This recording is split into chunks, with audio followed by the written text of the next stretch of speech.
We're okay.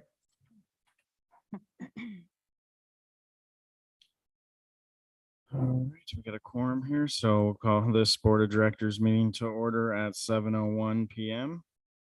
The board has land acknowledgement, and anti-racism statement, which are posted on its website.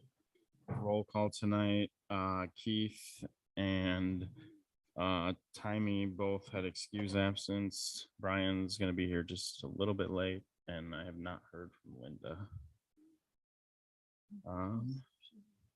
Do we have a motion to adopt the agenda? Excuse me, Linda's an attendee. If you give me a moment, I'll move her over. Okay.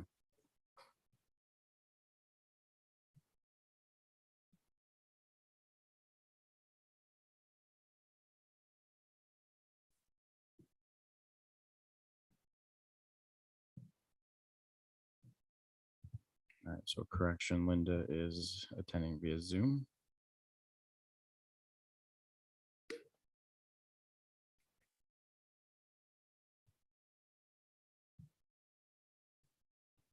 All right, so we got Linda pulled into the Zoom meeting now. Do I have a motion to adopt the agenda? I move to adopt the agenda. Whoops. I move to adopt the agenda. All those in favor? All right, that passed unanimously. First or second item on the agenda is announcements. Do we have any announcements?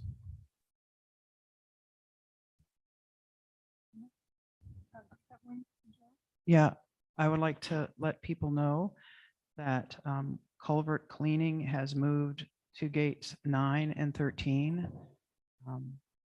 Gate 5 has had the first phase of cleaning performed, but crews will return there to clean the smaller culverts in a few weeks.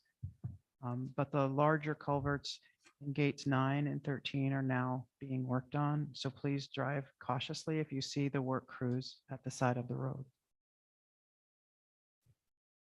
So I just wanted to remind everyone that this is the 50th anniversary of Sudden Valleys Incorporation.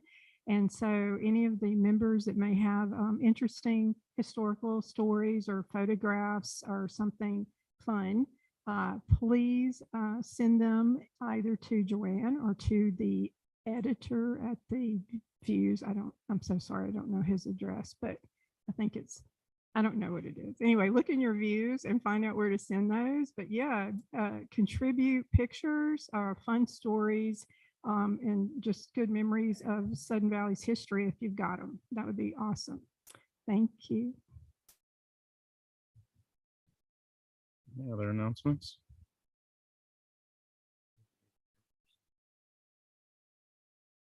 What?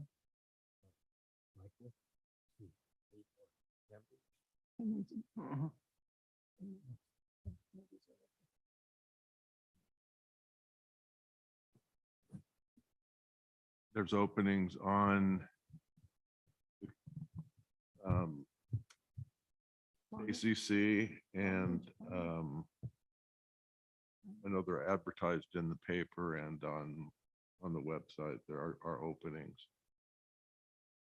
Yeah, so if you're interested in participating on a committee, long range planning, ACC, finance committee are all looking for members. So step on it. All right. Moving on to property owner comments. If anyone has anything, they can step up to the mic, state your name and address, and I got 3 minutes. It is on, sir, but you have to get right up close to it. So you could take it out and hold it if that's more comfortable. Hi, everybody. My name's EJ Leday. I'm at 6 Morning Beach Drive. What I'm coming to you tonight about is safety. There was an emergency preparedness committee, which I joined at the end of last year. I know they worked for a couple of years on an evacuation plan. And if you look at the examples we have in the United States today, look south to California. They've been inundated with floods and fires, and now they're going through a snowstorm. My roots are back in the south. I've gone through 7 or 8 different hurricanes, which you'll probably never have up here or experience up here. But I've been through a couple of earthquakes. And all those, like flood, we've experienced a flood recently. So this is an ad hoc committee to start, but I think long-term, safety should be number one for everybody, not just businesses, but in our own backyard. To preserve not only the Sudden Valley residents and the board's properties, but also, to preserve life. And we definitely need an evacuation plan because we only have a limited number of evacuation routes. So I'm just going to stop here. I'm going to leave a letter that I think was addressed to the board, whether or not you received it in time. I didn't see it on the agenda tonight, but I'd like to leave this with you. And I thank you for your time. I'll take that letter and make sure the board receives it. Thank you.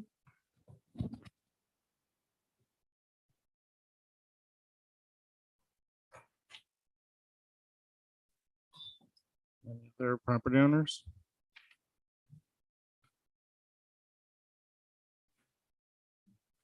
My name's Chuck Patterson in Jasper Ridge Lane.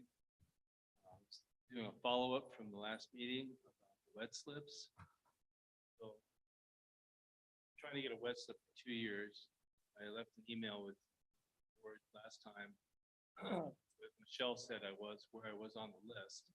And somewhere on the list, which would mean I'd be approximately 17 years before I'd be able to get eligible for a slip. I don't know what other people that have been on the list would have to wait long. Been on the slip for 40 years since it actually. There's only 2 slips that open up every year. Historically, it's unlikely that a lot of people are not going to have equal access to the slips. So there's a select people that have had access to this all along. So I did a little bit of research. Board resolution rules and regulations. And it says that the resolution rules, regulations governing the association's operations adopted the resolution by the board of directors must be consistent with restrictions and powers contained in federal and state laws, as well as the association's deed articles and incorporation and bylaws. They must also reasonably relate to the association's purpose and policies. Their enforcement must be reasonable and fair. I don't feel it's reasonable and fair that I would have to wait 17 years to be able to take and access an amenity that was given to me here at my property.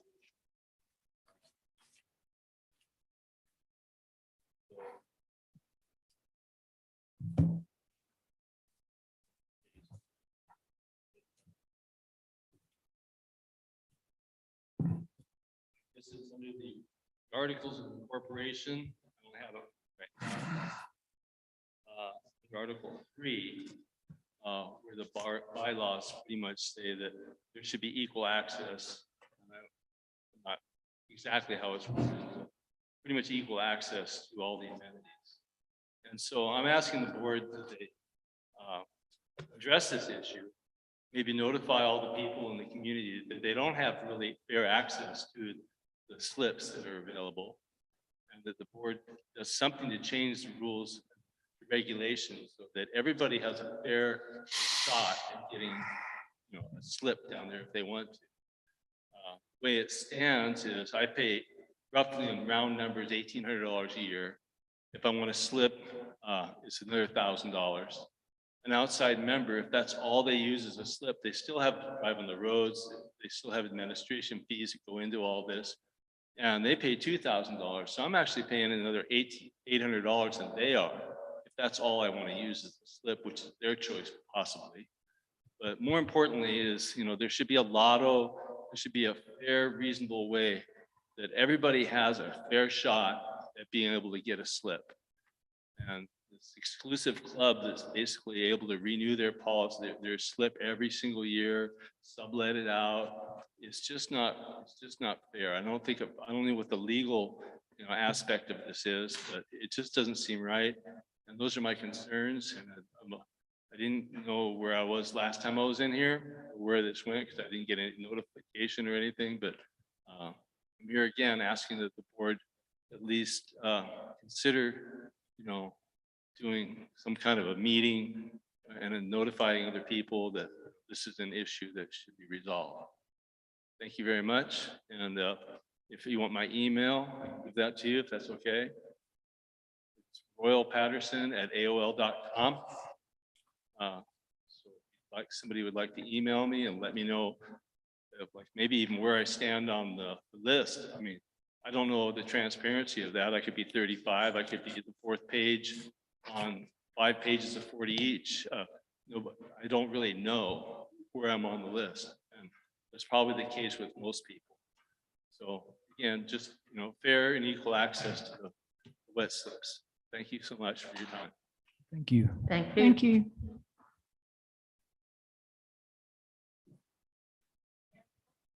Louise View Drive and Club.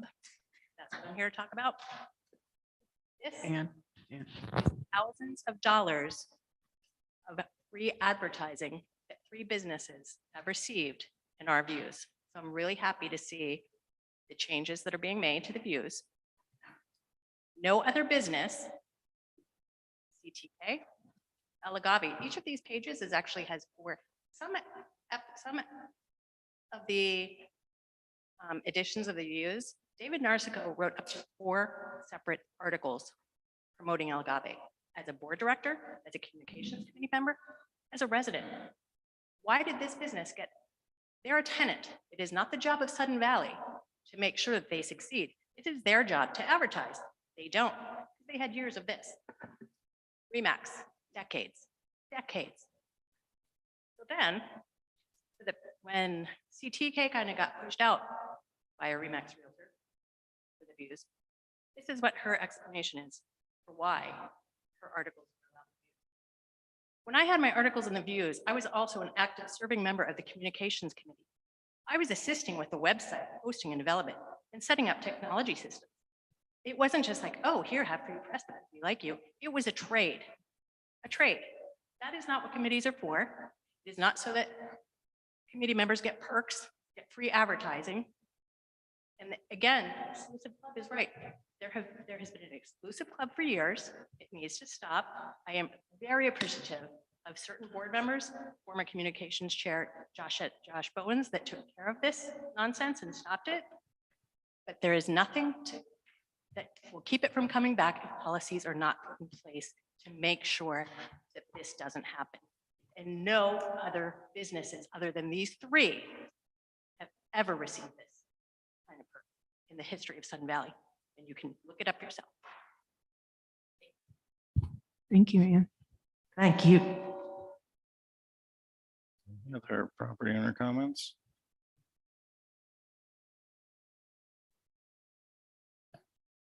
All right, we'll move on to item 4, the GM report. Thanks for joining.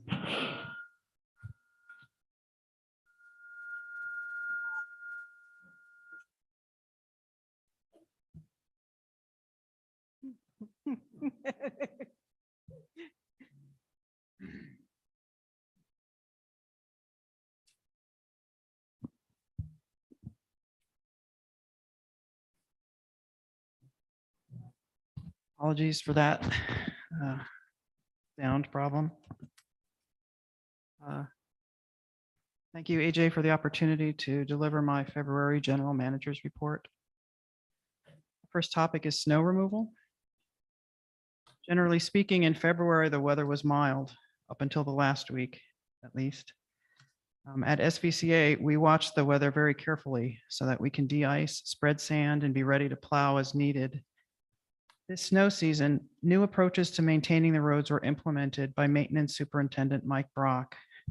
With 2 weather events under our belts, we can tell that these changes are helping to make snow removal more effective.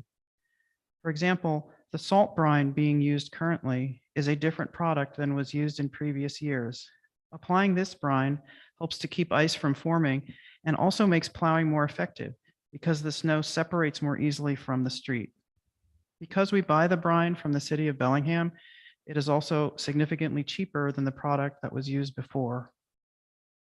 The purchase of a Yanmar tractor with a snowplow attachment has also improved our ability to keep SVCA roads safe.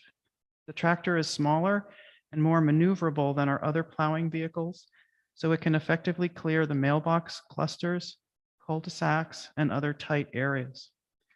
While snow still creates dangerous driving conditions and inconvenience for the community, we're pleased that our efforts are moving us in the right direction. And I'd like to thank the many residents who have called and emailed to let us know that they think we're doing a good job at this important task. One note, I know that when the roads are tough, those of you who live on steep streets appreciate being able to park lower down so that you don't risk ditching your vehicle. Unfortunately, when you park at the mailboxes, it means we can't plow them. And then that melting snow refreezes and causes a slipping hazard. So try and use the overflow parking that's designated as emergency parking instead of those mailbox clusters. I'd like to talk next a little bit about maintaining our facilities. The sauna in the adult center was closed in February for evaluation and repair. Just prior to the closing, SVCA responded to a fire alarm at the adult center, which had been set off by smoke coming from the sauna. The cause of that smoke was not clear, so an evaluation is needed before it can be reopened. Some members have come forward to tell us that they have seen people taking food into the sauna. That practice is inappropriate and probably contributed to the condition of the damaged sauna. People mentioned grilling. Yeah. This brings me to an important point.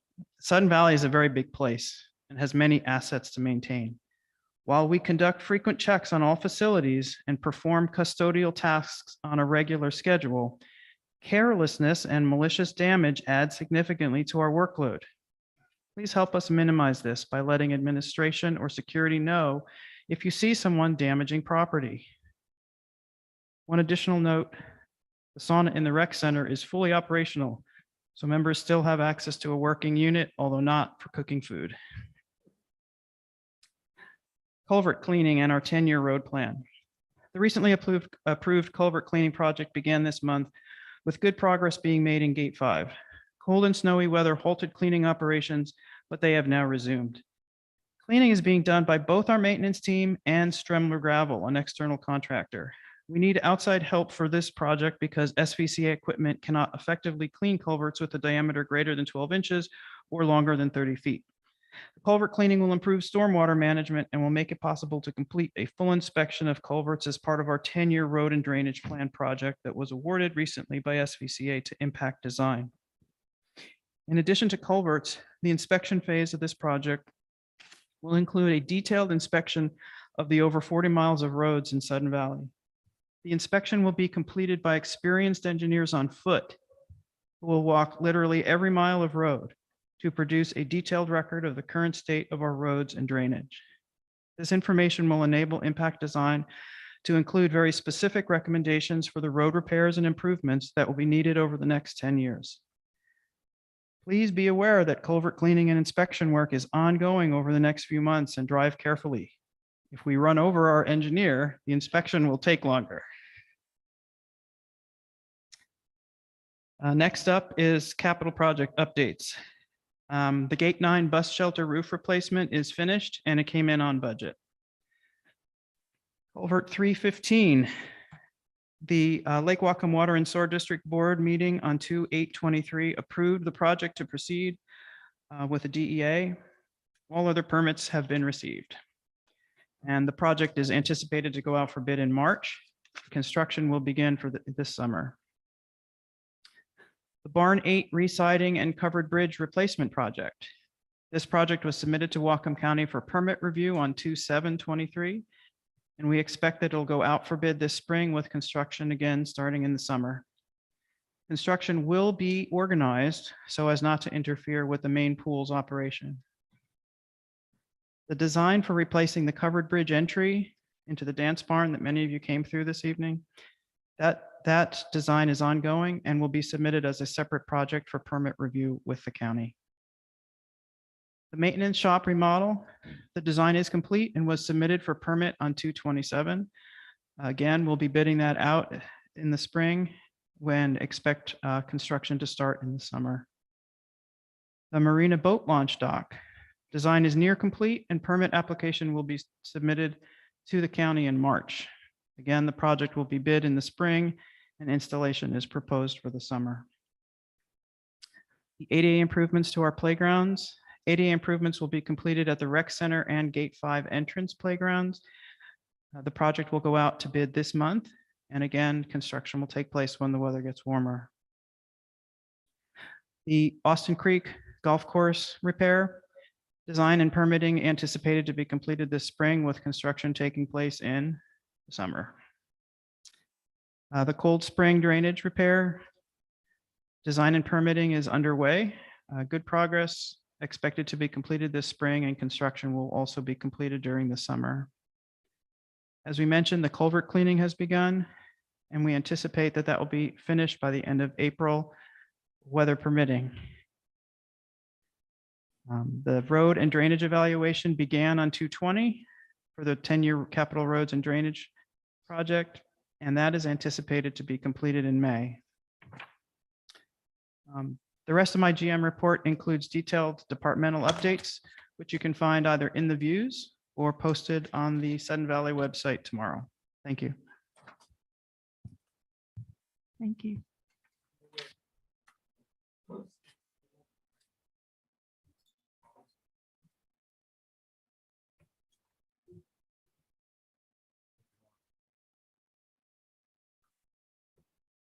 You have to turn it on, Chuck. It's off.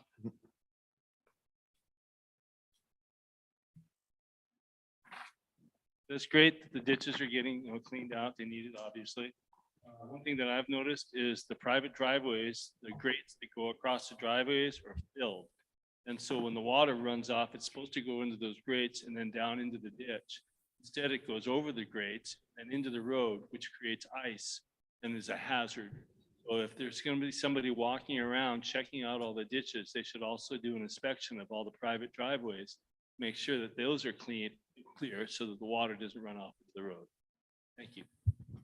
Thank you. So Joanne, maybe that's something that Mike could write an article in the views and explain to people how to clean those and encourage them to do that as we move into the better weather. Linda, did you have a question? I do for Joanne. Can you guys all hear me? I barely can hear you guys. I heard Joanne's report pretty good, but the rest of you are very hard to hear. So I think the culvert in my front yard that has never been uncovered in all the years we've lived here got uncovered. I think I was one of the first ones.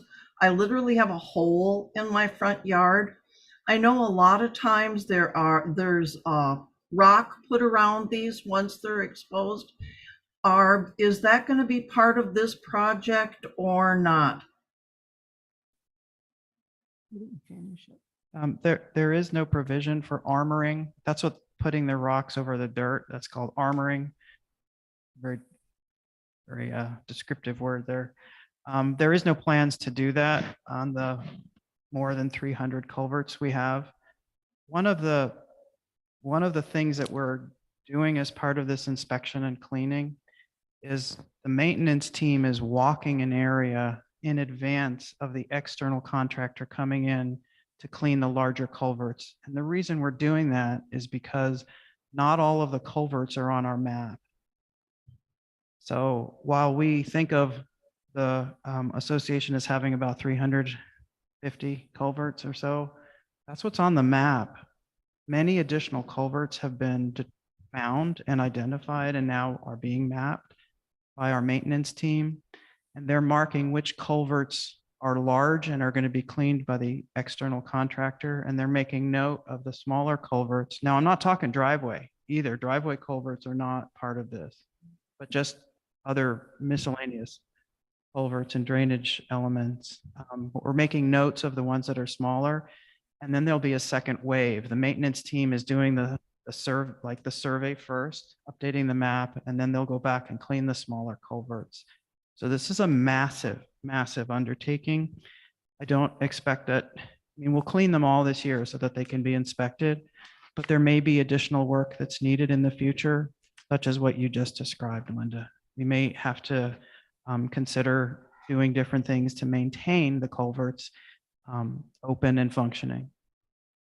Okay, thanks so much. I just wondered because I really have got a big hole in the front of my yard and we've never seen that as long as I've lived here since 1996. We've only seen part of it. So it's a real shocker. But anyway, they really did a good job. I think Thanks. they're not completely finished up at the higher gate 5 area. They still have to go up there, so they may come back, to smooth that out a little bit. I don't want to speak out of turn. I don't know, but I just know they didn't come all the way up.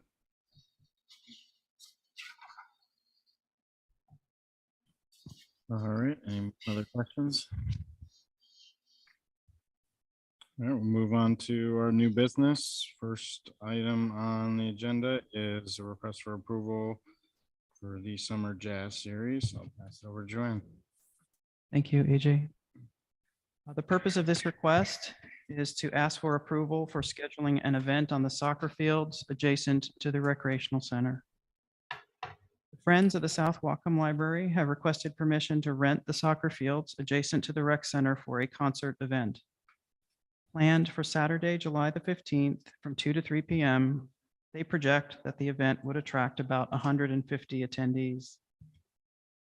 This event would be one in a series of 3 being planned by the county libraries. The library is seeking sponsorships from local businesses to help defray the costs of the event. And to be clear, we're not talking about 3 events at Sudden Valley. We're talking about 1 event at Sudden Valley and 2 other events by libraries in other locations. The SWL Friends have submitted a proposal detailing how they would approach this event. They plan to rent a stage, a sound system, and a power plant to generate electricity for the event.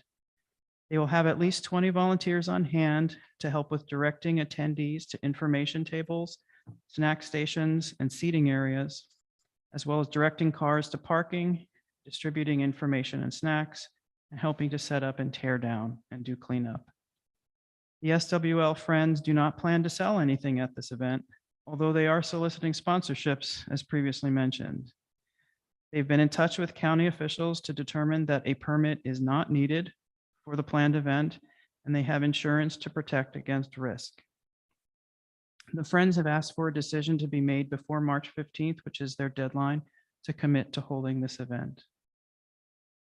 I recommend that the Board of Directors approve the rental of the soccer fields adjacent to the rec center on July 15th to the SWL Friends for the purpose of holding an outdoor jazz concert.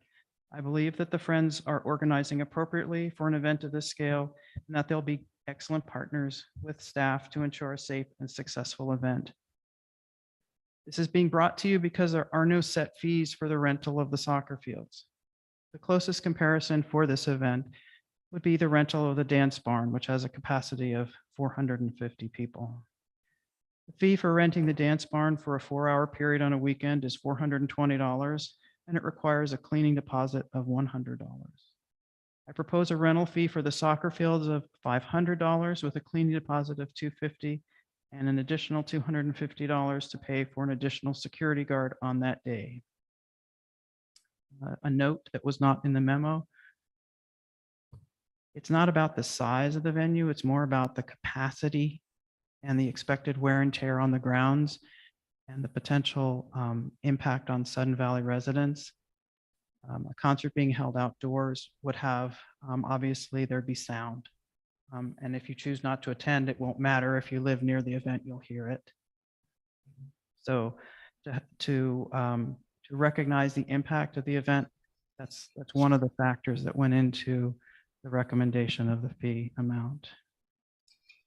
I request that the Board of Directors approve the rental of the soccer fields to the Friends for a fee of $750, which includes $250 for additional security and a cleaning deposit of $250 to be refunded if staff is not required to clean the area after the event.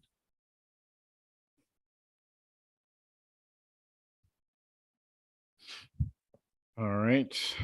I'll make a motion that the Board of Directors authorize the general manager to finalize a rental agreement with the Friends of the South Wacom Library for the soccer fields at a rate of $750 with a cleaning deposit of $250. Do we have a second? We're gonna go to And the discussion. security. It's in Yeah, there. that's in there. The 250, I think. is fine. Refundable, yeah. So it's really 750 and then they get the 250 back if they clean up. the extra. Certain.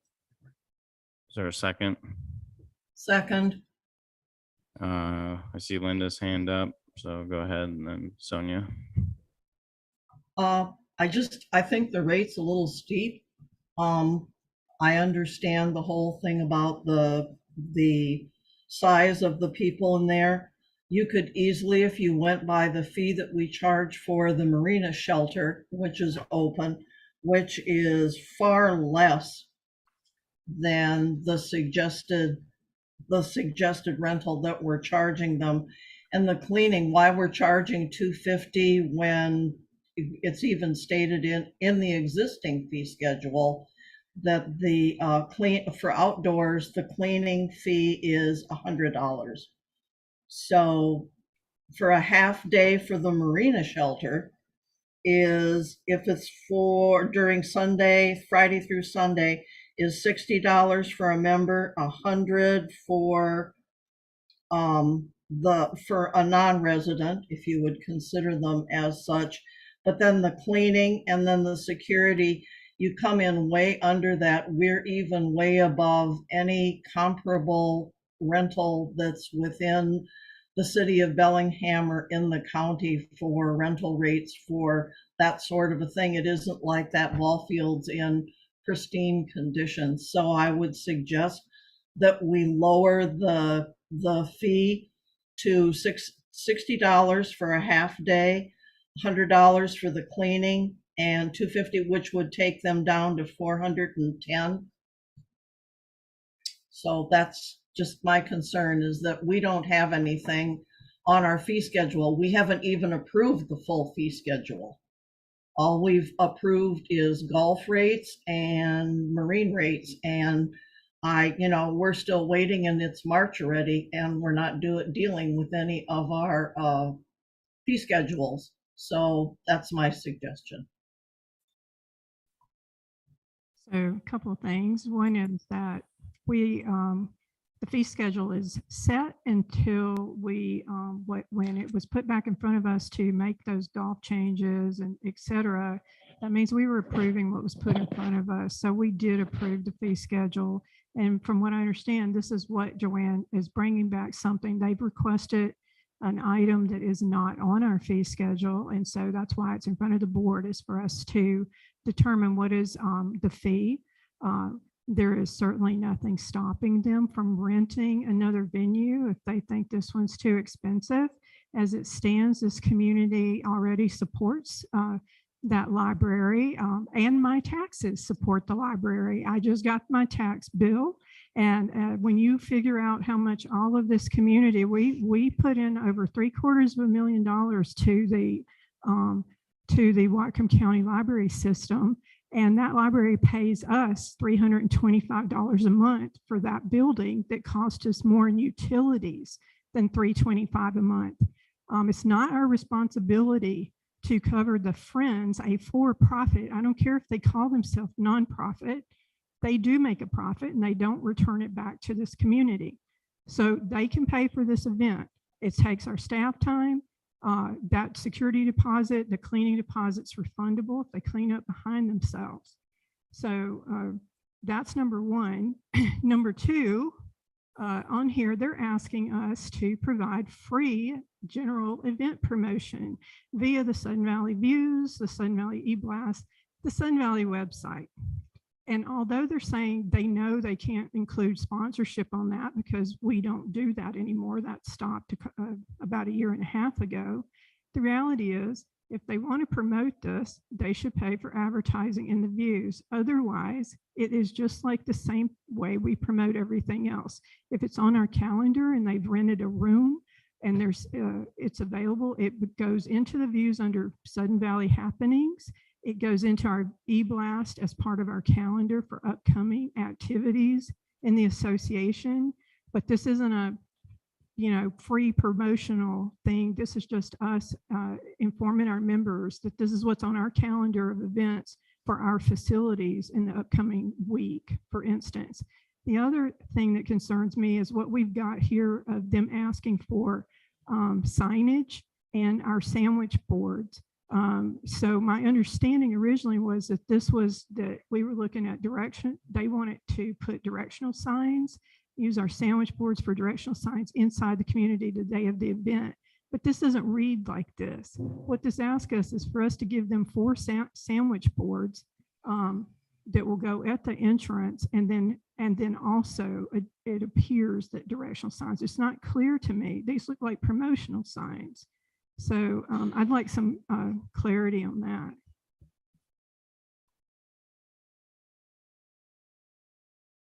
Want me to respond or just wait?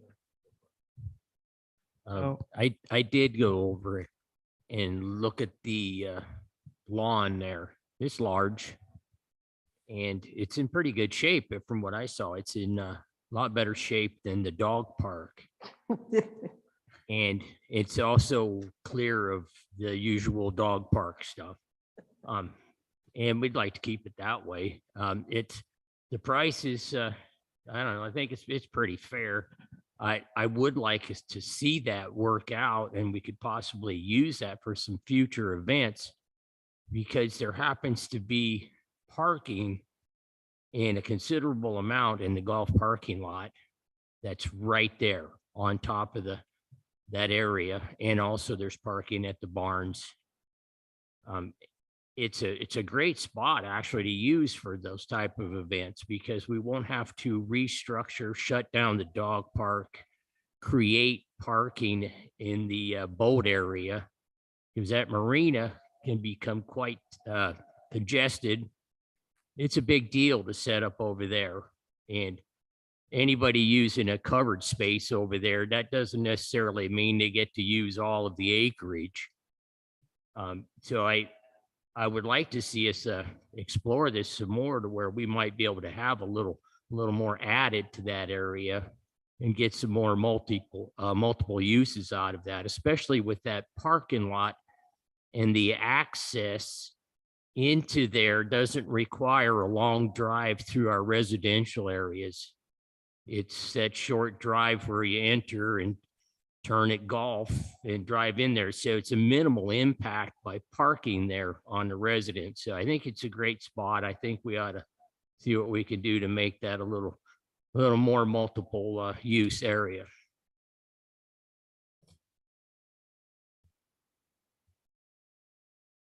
So just to respond so far to the the issues that were raised, as regards the pricing, I was told back in October that we could expect about 75 to 100 people to join for trunk or treat. And reasonable estimates from the people who were there that day said that more than 400 people showed up. I've heard stories about jazz concerts in the past, attracting hundreds and hundreds of people. Basically, what I'm saying here is I think the estimate of 150 people for the concert is extremely low. And to attract and manage a large number of people like that is why I stipulated that there would be an additional security guard on hand to help manage the crowds. We will have a senior manager on duty that day as well, to act as a liaison if that's necessary for any emergency services, or to bring additional staff in to manage a large number of people. This isn't a multifamily barbecue. This is a concert that's going to be supported by a group that has been part of the community and has ties to communities outside of Sudden Valley. So I feel that the pricing is fair, or I wouldn't have put it forward. And if we do have to clean up that area, we don't only have to clean up the soccer field. We're gonna have to go over the rec parking lot and the golf parking lot as well. And that was my justification, Linda. I do understand what you're saying, and my bringing up the dance barn as a comp was sort of a reach into the dark. And I also acknowledge that we don't have a fee structure for this, which is why it's so important to bring it in front of you all and make sure that it's appropriate. Regarding Sonia's comments about the signage, in our discussions with the Friends of the South Wacom Libraries, we did discuss that the internal signs would be purely directional, because as we just, as I just said, we expect that people outside of our community will be coming, and we want to direct them quickly and efficiently to the parking for the event. So we plan to place some interior signs to let them know where the two parking areas are. Any other advertisements or signage like that would have to be in the county right of way alongside the major gates on the county roads. As regards the announcing, again, it was intended and has always been intended by the Friends to simply take advantage of whatever normal publicity the association offers. They're not asking for anything above that. So thank you. Thank you, Jimmy. Just have a real quick question. Was porta potties discussed at all, or is there? We did not, because the concert is of a relatively short duration, 2 to 3. I didn't think it would, require dropping it. It's not like it's an extended event. No. Linda, you gotta. Can I just have one quick question that it made me think of when Joanne said people were coming from the outside? Have we checked with golf, since they're using that parking lot, to make sure there's not an outside tournament here that weekend? Because otherwise that parking lot's going to be full if they have a large, I don't know if anybody's checked with them. Yeah, Linda, before I even entertained the idea, I shared it at a manager's meeting to be sure that there were no serious objections. We can't be sure that a tournament won't be requested, but the sooner we get this on the calendar, the more likely we can avoid that, because golf is actively marketing to attract additional tournaments. Okay, thank you. Quick question, AJ. Actually, a couple, but first, they're projecting 150 people, but I agree with you, Joanne. There's probably going to be considerably more than that, which is a bigger concern of mine is actually traffic control, as it's not intuitive to turn left to go to that parking lot as you're coming into Sudden Valley. So I personally would like to see either additional security or whoever they need to actually provide traffic control. Signage isn't enough. And I don't know where Sam walks in that field, but when I walk in that field,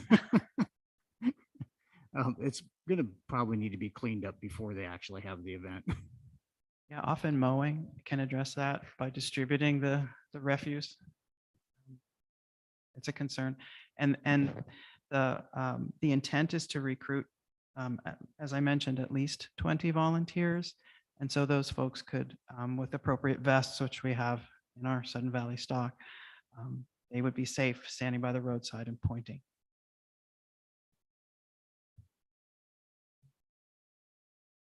So can I amend the motion maybe? Perhaps that to add that I'm a little concerned about the porta potties now that you said it, but to add what Stu is saying, the additional, to ensure that there's human beings directing traffic, however that needs to be worded. I'm so sorry, I don't know how to add that, but also that I think we need to really address that porta potty thing, because even with, let's say 200 people, even the barn and the I don't see how the barn and the library can handle that at that period of time. I think we would have to have porta potties. I didn't think about it. Sorry.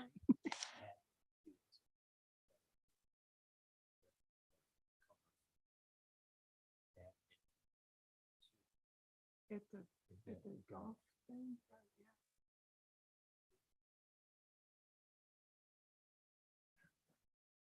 Nancy's got a hand. Joanna? Would the library be open during this time so they could use? Would the library be open during this time so people could use the facilities?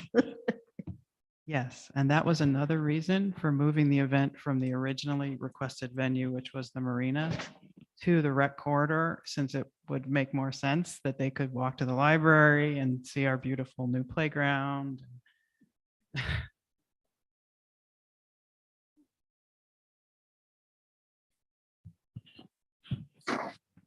Brian?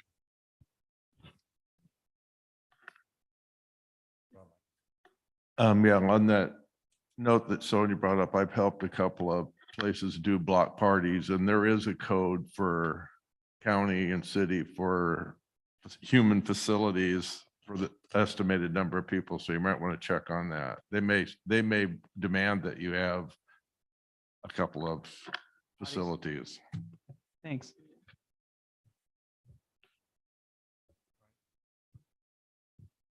Supportive of the cost if the extra porta potties and, human people, extra humans, directing traffic and such aren't going to cost more money. But I think that you're right in the ballpark, Joanne. With the cost. Other question, it's off to the side a little bit. Is it common for satellite libraries to pay such rent? 25, did you say?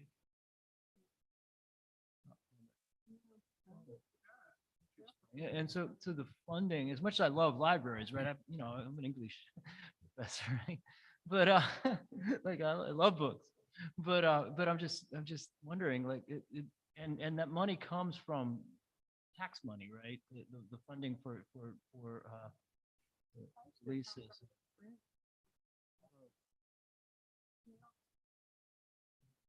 That might be something we might want to look at closely at some point. Yeah, the current lease for the library extends into 2024. So this is a good time as we go into the planning and budgeting season to kind of look at how that needs to. Any other discussion? AJ, Deb Weib is here.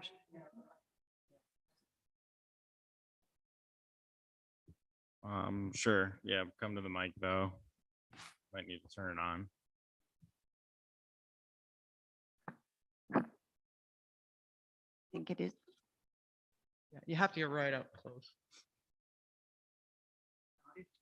No, there it is. Yeah, it is. All right. Well, my name is Deb Wiebe, and I'm the president of the South Wacom Library Friends, or Friends of South Wacom Library. Thank you for considering our proposal tonight. Appreciate it. And thank you, Joanne, for taking the time to review everything with us and inform us of all of the things that are required. We really appreciate that. I did want to reassure you that we are a nonprofit organization, the Friends. We are the profits that we bring in from the fundraisers that we do go to support our local library. And we love our library. We have volunteers who provide free service to the library, who bake goodies to support events at the library. We make a pledge to our library annually, and we do fundraisers to help them. The Whatcom County Library decided that they wanted to give back to our community. And so when the Jazz Series became a proposed event, it was to celebrate community. It was to give back to our communities. And so there was we decided not to charge any entry fees or attendance fees at all. It's a gift to our community. Now we are looking to sponsors, but if there are not enough sponsors, we know that we're responsible to support this event. That's what the Friends do. Okay, so we are a nonprofit and we do support our library. As far as the 150, we have not an idea. We don't have any clue what this is going to draw. Anacortes has an annual event, jazz event, but they host it in their library itself. Ferndale is going to host this in their library. So they know that they have limited space and they can only offer so many tickets or participation registrations. We don't know how many people show up. Because it's to promote community, we're inviting the other library communities. So we may get a little more people than 150, but you have to remember, this is not a jazz festival.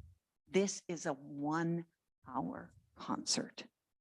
So people aren't going to come in the droves for a 1-hour concert. I don't anticipate.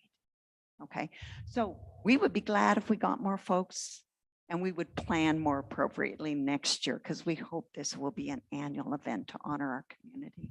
All right, as far as signage, I think Joanne has made very clear what our discussion was, that they're purely directional, as she mentioned. We only want to make sure that everybody gets in and gets out in a very timely manner, and it doesn't cause any backup flow of traffic or any problems. And as far as the advertising is concerned, again, Joanne had mentioned, we aren't looking for anything out of the ordinary. We just want to be put on the calendars in those venues that are available. All right, and we appreciate that. Do you have any questions for me? Yes. So if we somehow amend this, that just says if there's a determination made that we do need additional expenses like porta potties or an extra security person, you guys are okay with incurring the additional cost if we're not? Well, yes, I appreciate that. And that may be something that we need to consider. But again, we have to consider that this is an hour concert. And so, you know, hauling a lot of additional things in is a major expense. And we've about maxed our current budget between the venue and the musicians and all of the sound system and the chairs and the, you know, and the PA system and the generator. We pretty well maxed our budget. So that will be a consideration as to whether we can move ahead. Yeah. So I do want to make one thing clear, because I think maybe if I wasn't clear, I understand that the Friends are a nonprofit group. I'm well aware of that. What I was pointing out is the fact that the lease with the library is also with the Friends.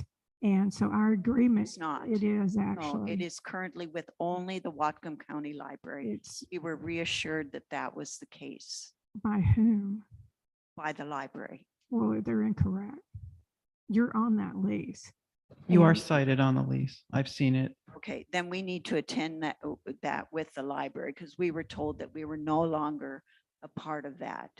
Yeah, so you are. And so that's why I brought that up, was just the fact that we're already incurring a lot of expenses. This community carries a lot of the burden of that library, which is really unusual for a community, especially homeowners association, to actually be subsidizing it, not only through our taxes, but through our dues dollars.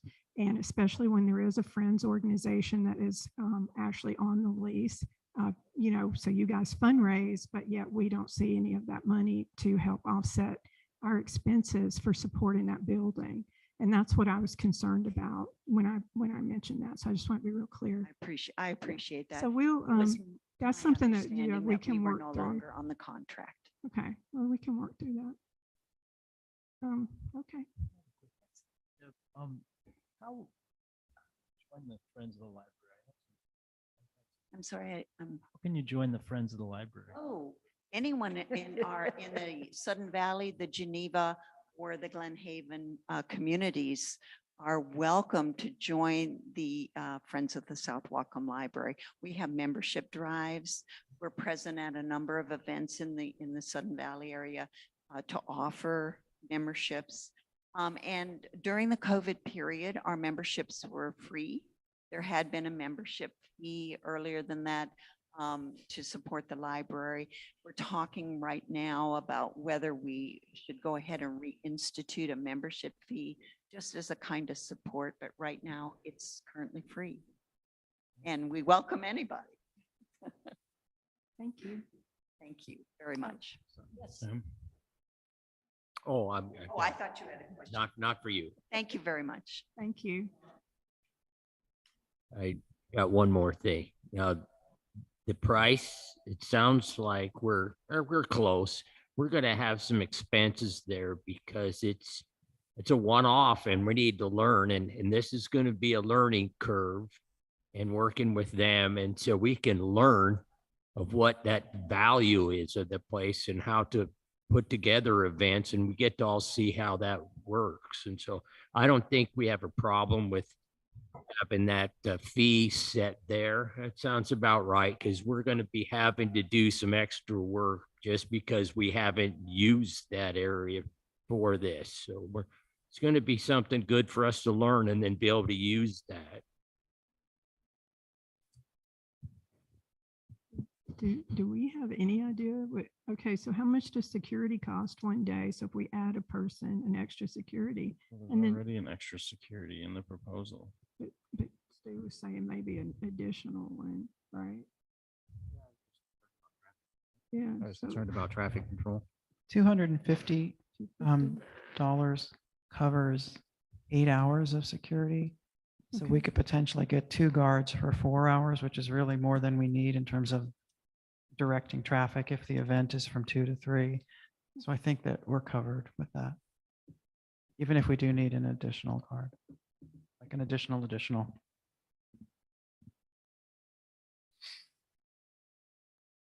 Any further discussion?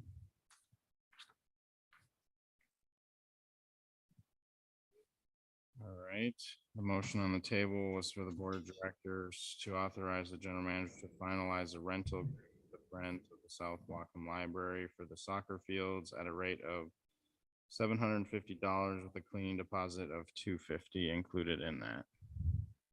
We'll call the question. All those in favor? Those opposed? See, everyone's in favor. Linda is opposed. Motion passes.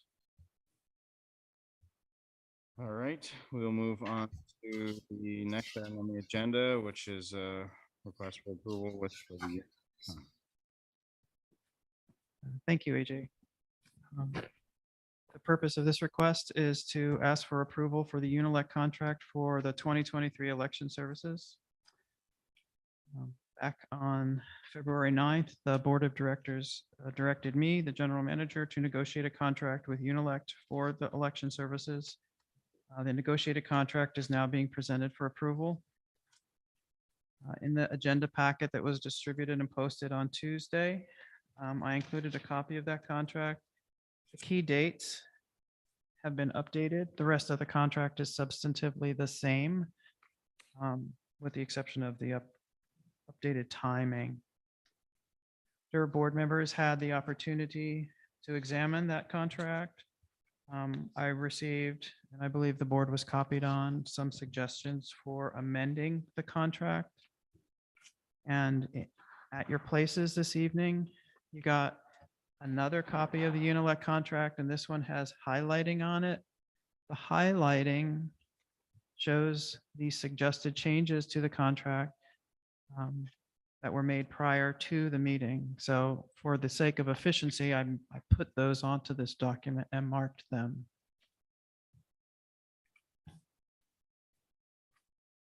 The total cost of the proposed contract is $17,093.75. This amount is not fixed because it includes estimates for postage costs that may change based on the level of participation in the election. The final total may be different. So I request that the Board of Directors approve the contract with Unilec for election services in 23. Second. Can't make a motion. Oh, dang it. Trying to move it. All right, I'll make a motion that the board of directors approve the proposed Unilec contract and authorize the general manager to execute the agreement on behalf of Sudden Valley. With, with a maximum not to exceed of $17,093.75. That was a maximum postage cost, I'm assuming. Or- Well, if more letters come back, I may have to ask for more money. Okay. We don't know. Okay. Well, that's- That'll happen. Yeah. Yeah. We should put a maximum. Is there a second on that? Second, All right, any discussion? Nancy? Yes, I'd like to offer an amendment. So I move to amend this contract. And if you look at scope of service, item number 2, in the middle of that second paragraph, it says, N&E committee chair will make all rulings on invalidated ballots. The way we've done it is it takes 3 people to look at a ballot that's invalidated because markings on it are confusing to the scanner. So it needs human eyes to interpret what the voter meant to put down. And instead of the chair will make all the rulings, I'd like to amend it to the chair, a committee member, and a Unilec representative make all the rulings. In the past, when I looked at invalidated ballots with 2 other people, we were always unanimous. I mean, because it was obvious somebody had changed his vote and that's, or her vote. That's the usual reason the scanner gets confused. Anyway, I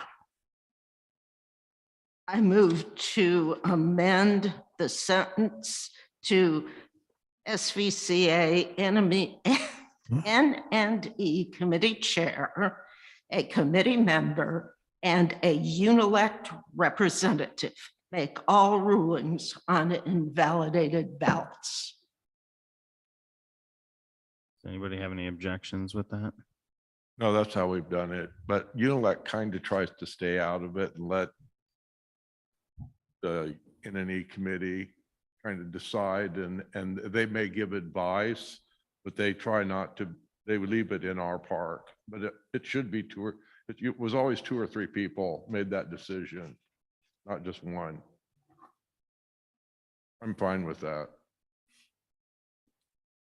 No objections then, not hearing any? All right, I think the board's comfortable with making that change. Any other discussion on the remainder of the contract? The only questions I kind of have are, and it's been, the dates have been changed and I appreciate that, all that came through. When I was on the N&E committee when Linda was chair, we met and we vetted all the ballots that came in to the ballot box as to when we we put them in alphabetical order, and then we went through a sheet and checked who was in good standing and who wasn't.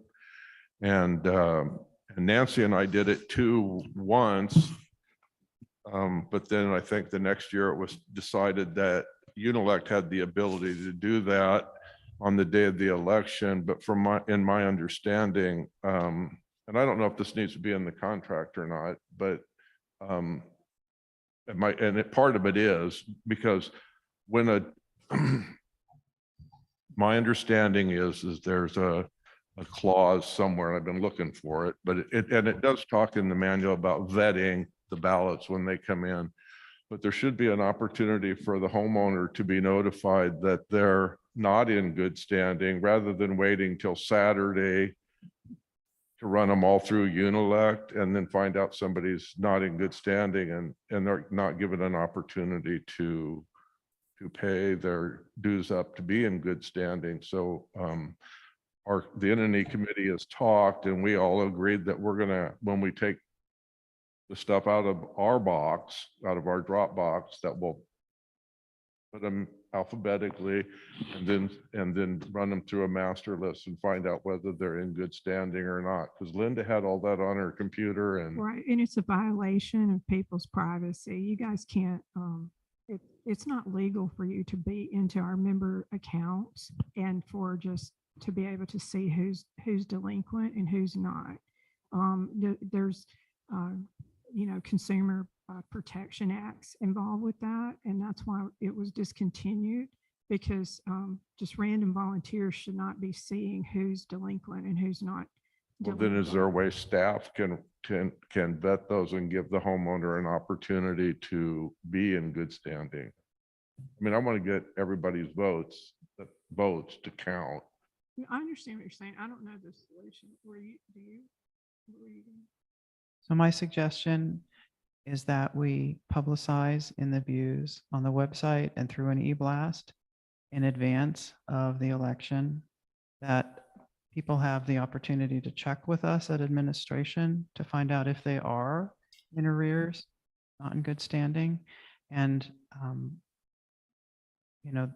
have the opportunity then to make that up, because we'll also make them aware that if they are not in good standing, that they are not eligible to vote. So that would be a communication equally to everyone. If the board felt it was important enough to do a special mailing, that would obviously come with some cost, but it would also potentially go to every dues paying member to let them know and remind them about that. But it is included in the instructions with the ballot, I imagine.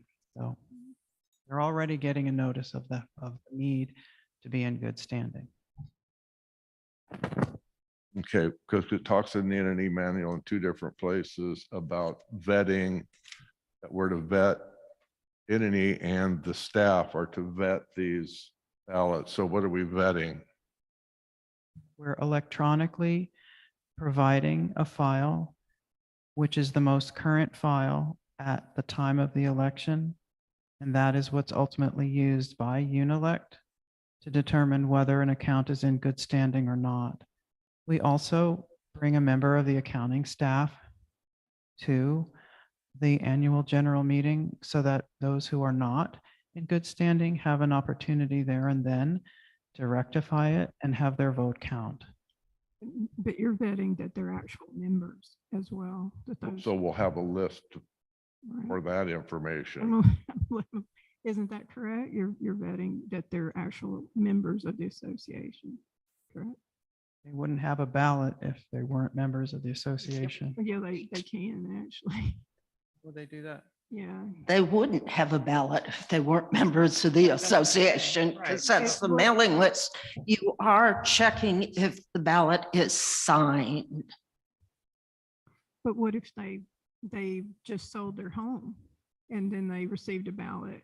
So there's a possibility we could have there is a possibility that a non-member could also have a ballot. Right. So last year, what we did was to get a list from accounting of all the homes that had changed hands in the period that occurred after we sent the mailing list and before the election. We were able to pull out and identify any ballots that might be affected by that transfer in ownership. Okay, I'm still confused.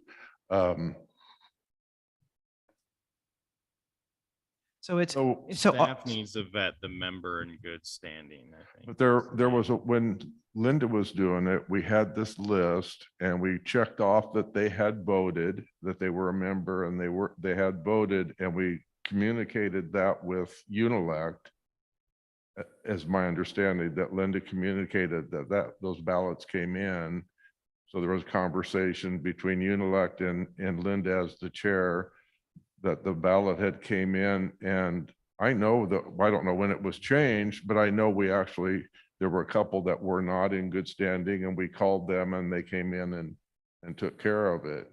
And so I wasn't sure when that changed, other than last year when Nancy was the chair, we just stamped them, made sure they were signed and stuck them in there and let them run them through on Saturday morning. But the point is it doesn't give that homeowner an opportunity to get in good standing before the election, before the votes are counted, as to whether it's budget only or for the full election. So a quick question on that note then is, if someone mails their ballot to Unilec, then they're not getting that same treatment. They're only going to find out then Saturday That morning. was my next question.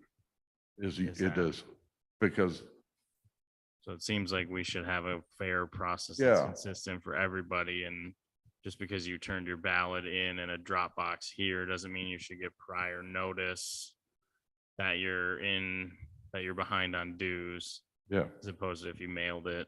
I guess that would be my thought. that was my next question. Does Unilec notify people that are not in good standing? Because they have that list, right? No, Oh, don't want it. They want the final list. They want what? Sonia said this, but let me reiterate, it is not legal for us to inappropriately, without permission, share credit information. It's just not. It's not legal. Okay. May I speak, please? A list is what you're saying, Nancy. He couldn't understand what you said. What list do they want? The list of people not in good standing on a weekly basis. Because let me go back. An old Southern US technique to suppress voters of a certain type was they always had fines against them for some reason or other, but they'd go to the courthouse to vote and would be solicited at that time to pay up. Well, nobody wanted the attention of the deputies, of course. So people like that didn't vote. And I'll leave it to your imagination to decide what vote that suppresses. So you're saying that Unilec isn't asking for a list of members in good standing is what you're saying. They don't want that list. Is that correct? They don't want it until the last day. Saturday morning, actually Friday afternoon, something like that. So because they run the list against the mailing list or against their mailing list to decide who's not in good standing. And then what happens in the morning when they get here, they mix all of the Dropbox ballots that were signed, all of the mailed in ballots that were signed, the alphabetizing that you did and I did in the past doesn't matter. It's all mixed. They just grab handfuls of about 20 ballots apiece, run them through the scanner. And the list of people who are not in good standing has already been input. So when the scanner runs across the barcode of somebody who is not in good standing, it beeps and Andrew reaches over and takes that envelope out. Yeah. Well, I understand that, but I just my point was, and I didn't know, like I say, I did it with Linda one way and I did it with Nancy another. My whole point is that there will, with this new, because I don't know if it was part of that WECUA thing or not, but It's Joanne. Joanne will help guide you through yeah, that. that we because that's are what- able to make sure that every vote gets to be counted as best as possible, so that homeowners will be notified ahead of time or during the election to make sure that, they're in good standing so that they get a vote, the whole vote. Well, I think, and now I'm repeating Joanne, I think the important part is that you guys are going to have to be pretty aggressive, try to put, write an article, put it in the views. Okay, We put ads, that type of thing. Okay. Put stuff on the website and in the e-blast. Mr. President, could I have the floor for a couple of minutes, please? Yeah, I saw you, Linda. Just give me a sec. Not right now, Ann, sorry. Go ahead, Can I Linda. go ahead? The mailing, I'm confused by what you're all saying. The mailing list is of all the owners, whether they are in good standing or not, so that everybody gets a ballot. The vetting lists we used to get came when you would go to accounting and there was one person that always sat with us. And they are that if we found somebody that in theory wasn't in good standing, if there was a phone number that they could be reached, we would reach out to them. There's lots of times that people may have just a small amount of money that's a late fee that wasn't waived. And we used to be able to go in, talk to Gil, and resolve it then and there. And how Unilect used to find out is they used to send us lists about every week, week and a half of those that they had received. And we would vet and see, is there anybody? The thing that's a blessing for us is that with the high, how do I say this? I don't think there were any not in good standing votes last time. The thing that's kind of good is with our high collection rate, it means that a lot of people are taking time, and you're not going to find a lot of people that have that, but that's how we always did that. But the mailing list includes everybody. I don't know why we're saying that it's only going to go out, ballots are only going to go out to those that are in good standing. It's a mailing list of everybody that owns property in here. And Unilect actually has a program, and all of our mailers that we've had in the past have a program through USPS that's a special program that tells them if addresses have been changed, that sort of thing. And it gives you and once you give Unilect that mailing list, they run that and they find out where there might be little oopses or where they may need to change an address because someone has moved out of the valley, but maybe they're renting their house here yet. Yeah. So as long as we recognize them as a member, they still can look up and get that address. So that's what I'm not understanding. Joanne made a comment, and I think if we are, depending upon how much room we have in the voter ballot, the booklet, we can put a thing in there. That way, everyone about being in good standing, there can be just a paragraph put in there and boxed or whatever, so people notice it. It's an excellent idea so that you don't have to do an extra mailing and so that everybody has the same information. So I think that might be something really good to add to the booklet this year to help get by some of that if we're going to leave it all for Unilect. But we've always given people opportunities to come current. Without saying much, we've heard recently from somebody who keeps getting mailings from the valley and saying they just have a little bit late, and then they call and they go, no, you're not. But then they get another letter saying they're, so sometimes I think there's little glitches that it's nice to have a hand. And we always had staff contact the owners. We never did that. It was always staff. So Well, that's all I got to say.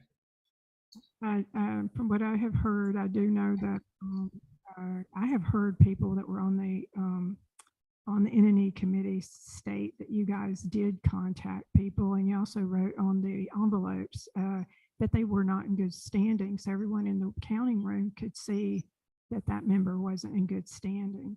And so that's what we're talking about. And I don't think anybody is, so just to be clear, to reiterate, the ballots go out to everyone. Well, that's what you said. So no confusion. It's not just members in good standing, and you do not have to be in good standing to vote for the budget. So vote, even if you're not in good standing. Let's be real clear about that. It just does not count if for any of the other measures, but for the budget measure, you do not have to be in good standing. So they go out to everybody. So it's probably because you couldn't hear us very well, but they were just talking about the follow-up list. But the original mailing goes out to everybody.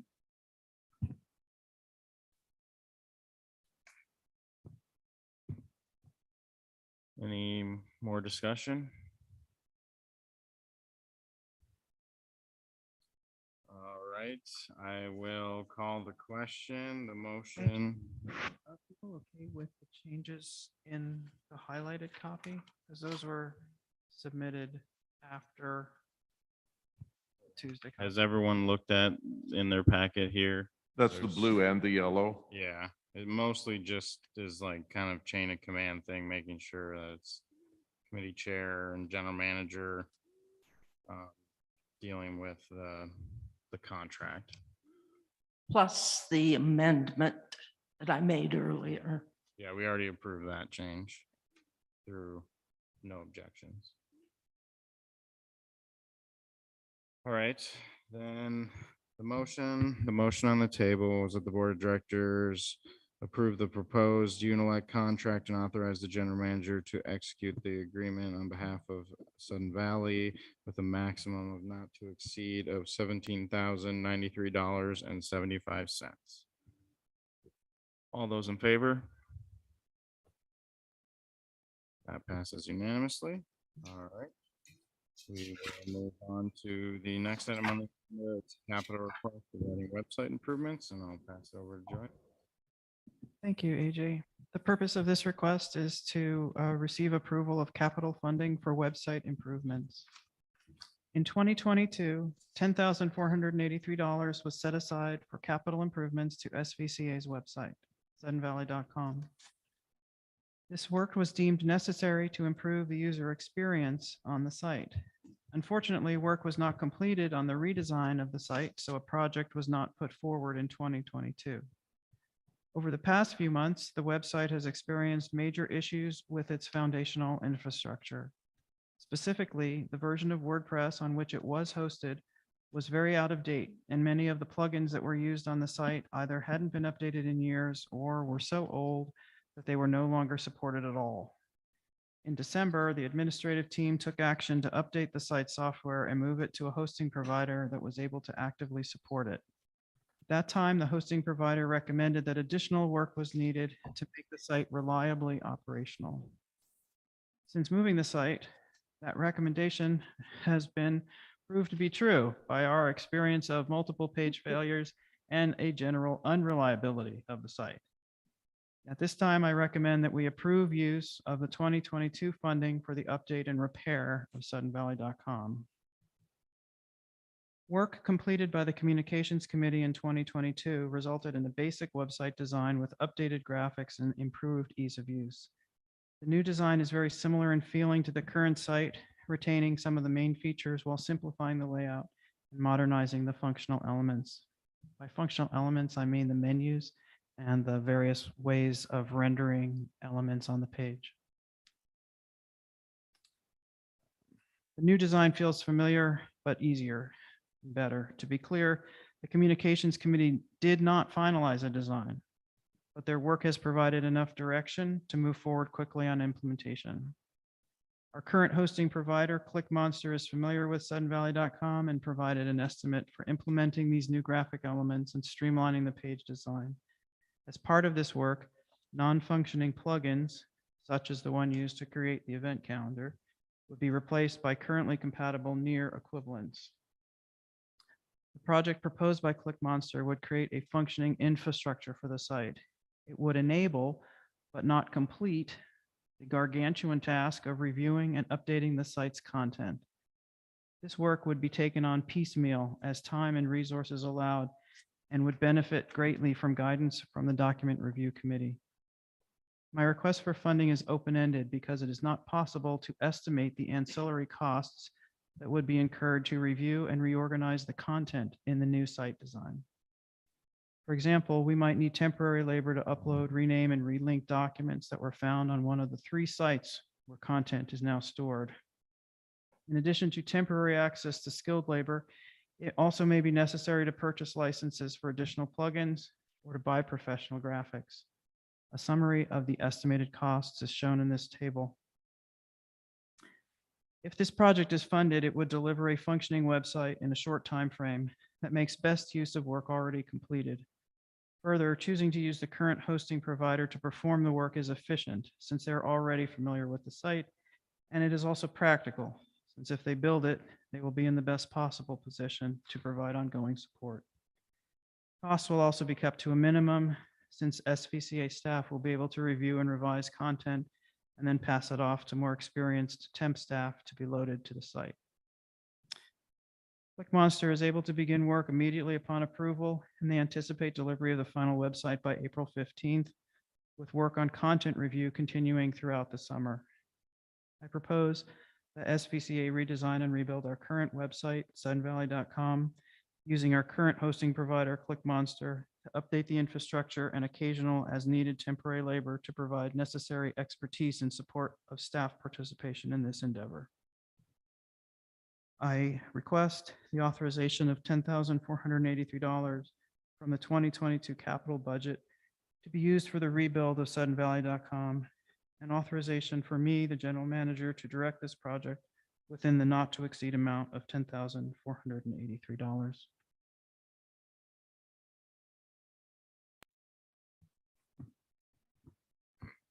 All right, a motion that the board of directors approve.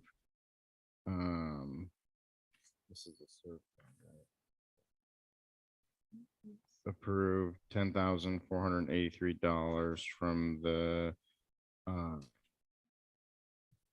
surf fund that was allotted in the 2022 capital budget to be used for the rebuild of the suddenvalley.com website, and authorize the general manager to direct the project with a not to exceed amount of $10,483. Second. Any discussion? Stu, then Sonia. My first question is did I read in here somewhere that you're moving the data to the cloud? Or was that my Sorry? imagination? I'm You- sorry, just you did- moving the data to the cloud? Did I read that in there somewhere? Where's the data currently stored for SVCA? Is it on a server or is it in the cloud or? You mean the content? Yeah, the content, The content is on 3 cloud locations. 3 cloud. There's some in Google Docs, 2 different sites on Google Docs, actually. And then there's some actually loaded to the site itself, which is obviously in the cloud. It's our website. Where ClickMaster or whatever. it is. ClickMonster, yeah. ClickMonster is. Yeah.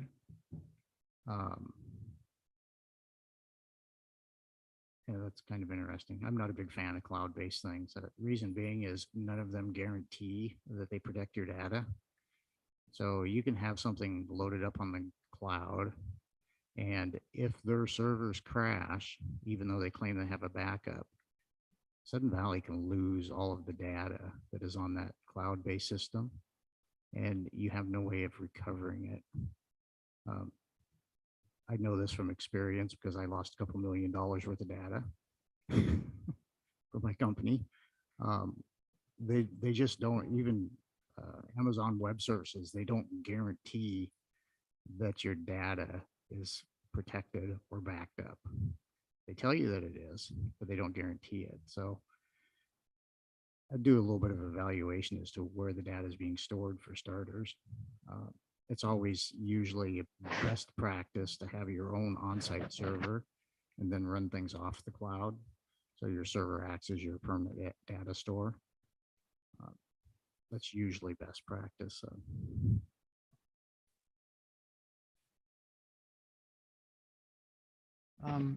That has been a recommended practice in the past. It is, to my understanding, not the current best practice. Backups are very, very tricky, especially on AWS. Since we're a Microsoft shop, currently using O365, I recommend transferring to Azure, which has a different backup system. And the licensing structure you purchase determines how your backups are stored. And often there's even a setting within the configurations for backup that if you turn it on, it becomes virtually bulletproof. It's called the legal retention feature. And if you are on Azure and you use that, it's a very strong, system. That said, I'm a belt and suspenders kind of a gal.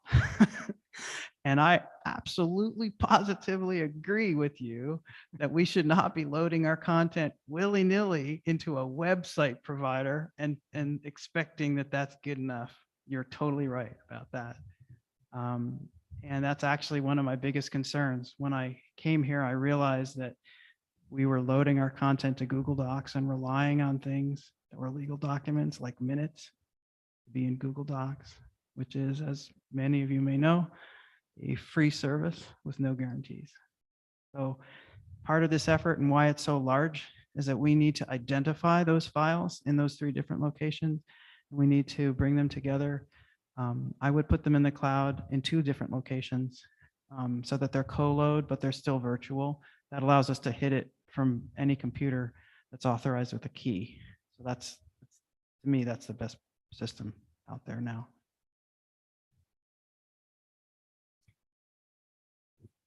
Sonia and Linda. Yeah, well, I was just going to comment because I wanted to thank Joshua Bowens, who did a lot of work that is allowing us to move forward with this a little more smoothly, and that is saving us money right now and then also in the future as far as the design and the setup. So thank you, Josh, if you're watching. The other thing, and I was just looking real quick, but I feel like so we could authorize this and perhaps you could come back to address Stu's concerns. I was just trying to look because I feel like we allocated some additional funds for a new server. 16,500 in the 23 budget, but I would never, ever recommend doing an on-site server unless we have a, a network certified tech, and that's a salary we don't have budget for right now. Okay. But I mean, we can talk, but I would do dually colo on 2 different providers, so we have that surety, but. So is that something that maybe, because I don't quite understand it, I'll be totally honest.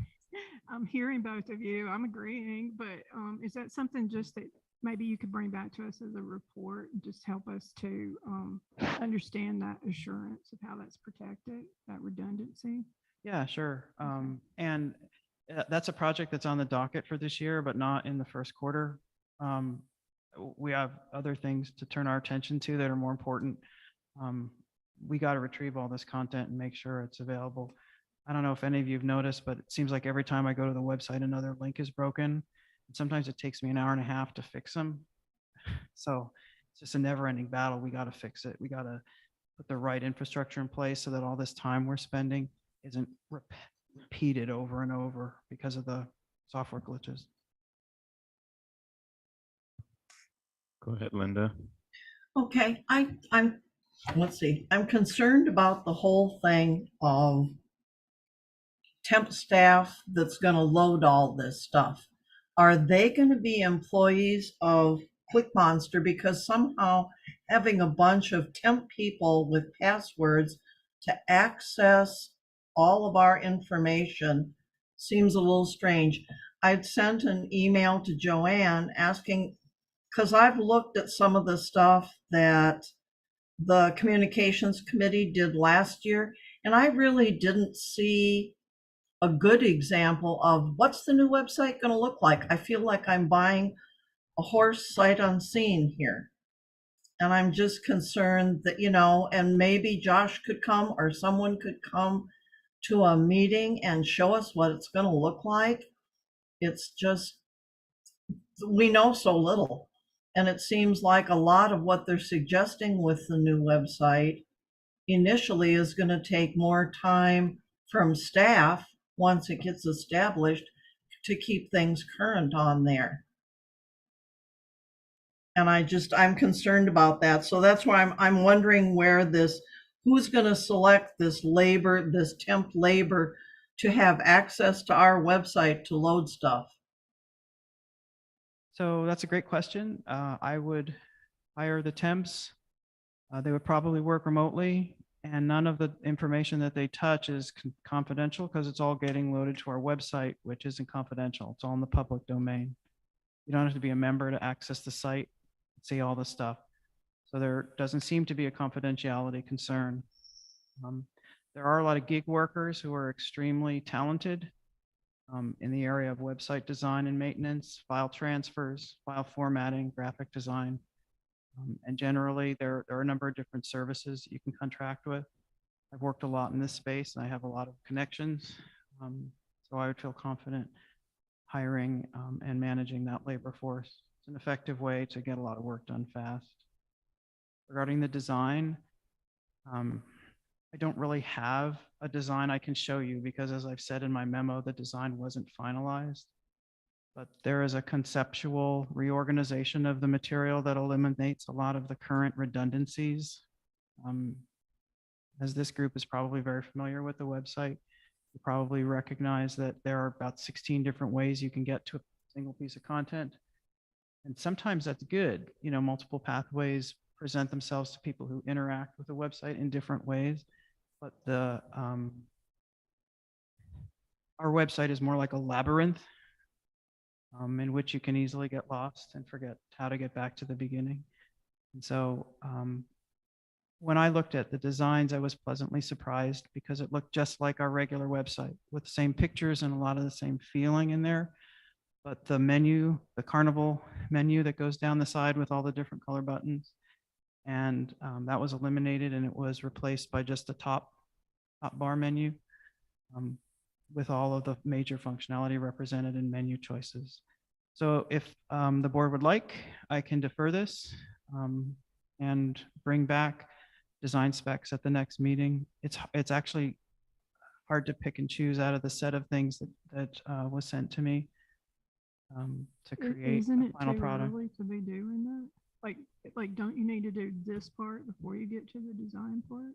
No, actually, it's not even really a design. It's a theme that's going to be applied. And the theme is going to be a custom theme. And by applying that custom theme to the current version of WordPress, it eliminates this old theme. We have an old custom theme that was designed for a version of WordPress that is no longer being used. And so there are inconsistencies between our theme and the current software that it's a CMS, a content management system. So that content management system gets confused because it's getting instructions from this theme that are no longer appropriate for its software. And that's causing some of the issues. So we're going to create this new theme and then impose that. And believe me, 4,000 sounds like a lot, but in the context of this, it's not. I mean, a website of our size and scope might cost you 30 grand. So this is a drop in the bucket to fix the foundation, and then we can address all of the content issues and review them in chunks and get them up there so that the community has easy. If I might suggest, I realize that we're talking about ClickMonster being able to do this, and we're talking about going. I'm assuming the final delivery is by April 15th. Are you anticipating going live then with the new site? Or is that a time when when we'd have a board meeting around that time, and I don't know what it is right now, that they could come and actually do a presentation so the board could see what's going to go live? I'll have access to the staging site, which is where they'll do all their work before switching it over. But it's not like they're building a separate thing. I understand. Yeah, so they'll take a copy of our site and then they'll amend it with, they'll develop this new theme and then they'll apply it. So yeah, I could show y'all.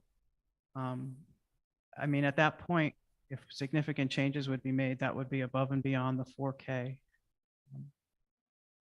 And this isn't like This isn't, to me, a major website redesign where we would have 6 months to get input on page designs and graphics and do user accessibility testing and all of that.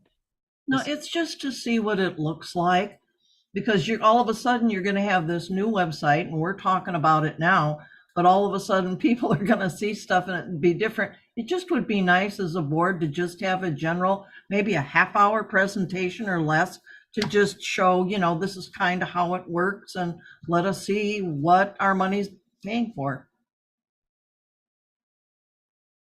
That's possible. I can definitely show you the staging site when it gets done. Okay. By the way, I doubled their time estimate to get to April 15th.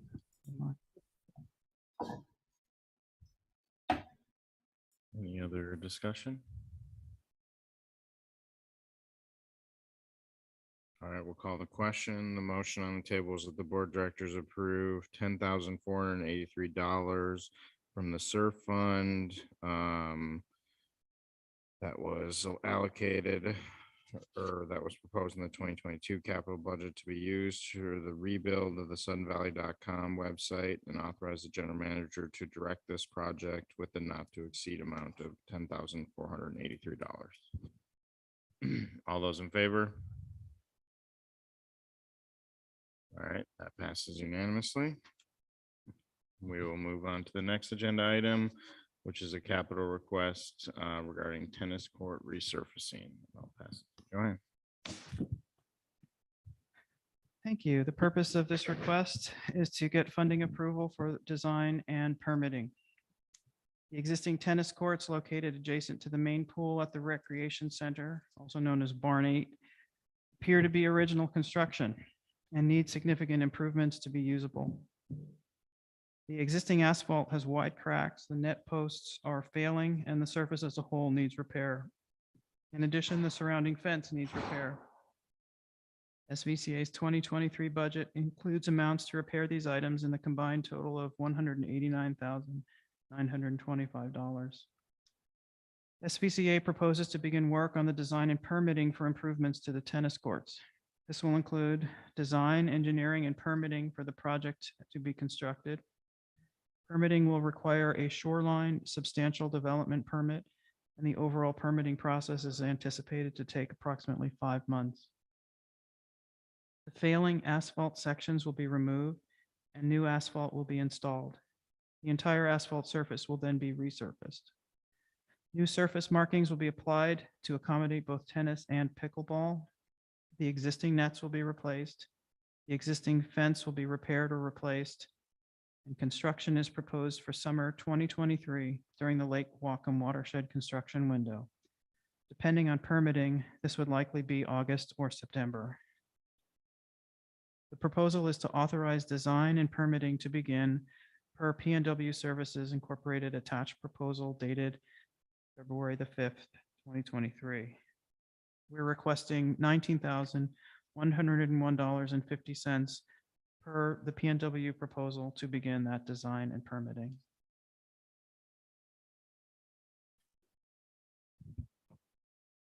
All right, I'll make a motion that the board of directors approve the allocation of $19,101.50 from the SURF fund for the design and permitting phase of the tennis court resurfacing and fencing project at the core area. Any discussion? I have one question. Linda? I just have one Linda, Nancy's first, then you. I'm sorry. Okay. This goes out for public comment, I believe. Is that what the 5 months is about? I think, yeah, all shoreline. Yeah, substantials, I think, there's okay. public comment. Okay, go ahead, Linda. I just had one question, and it has started to, and I probably should go look at the reserve. When we get these amounts from our reserve specialist, does it include the monies that we have to spend for design and everything else when they give us these numbers? Or is it just a number on, here's what it'll cost to do the tennis courts? Because it's like, immediately that money comes out of what we have. And I just wondered if that was included or not. It's something I'd never thought of. And, $20,000, 19,000 isn't a drop in the bucket. Thanks. In my research on like reserve specialists and stuff, they typically use some sort of means and methods database that factors in costs of similar projects like across like the country essentially. We obviously use from like P&W or engineers or any of those things, so we try to be as accurate as possible with things, especially as like stuff comes up, like you'll see in the next capital request, it talks about, that maybe our reserve specialist is underestimating what the actual costs are going to be here in Whatcom County in the state of Washington. So I think, the reserve specialists are kind of putting you in that rough magnitude of order, hopefully, but it's not necessarily like an exact amount unless we've done some due diligence on that. Thank you. Yeah, I was just gonna say, I think part of, if I'm understanding Linda, is also, Linda's asking like the additional project management portion, and is that included when we're estimating it out? We put that, that we do, when we're budgeting out our reserves, we plan for on-call engineering and fast response engineering. And that's what a lot of that comes out of. And then it's built into the actual project scope. And like AJ says, they calculate those numbers into that, and that's also some of that contingency when they're coming out. But on this particular one, you'll see that there is an estimate that's actually coming. We follow up what the reserve specialist has, but when it comes in front of us, we're not just going off of that, right? This is an actual estimate of what they anticipate it's going to, this is what the engineer's report is of estimated amount. So it's not exactly what the reserve study says, but it is this is going to be the most accurate and up to date of what you see attached to your agenda.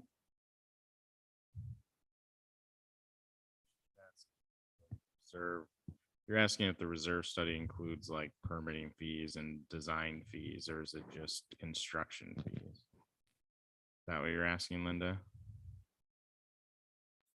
That's correct, because I always thought they have a book that they work out of that to me just has to do with construction. It doesn't have to do with permits, any cost we have to pay to someone like PNW to do management and that sort of thing, that's taking away from that sum of money that they're allocating. That's all. My hunch is the reserve studies database is focused mostly on construction costs, but I don't know that for certain. Sam?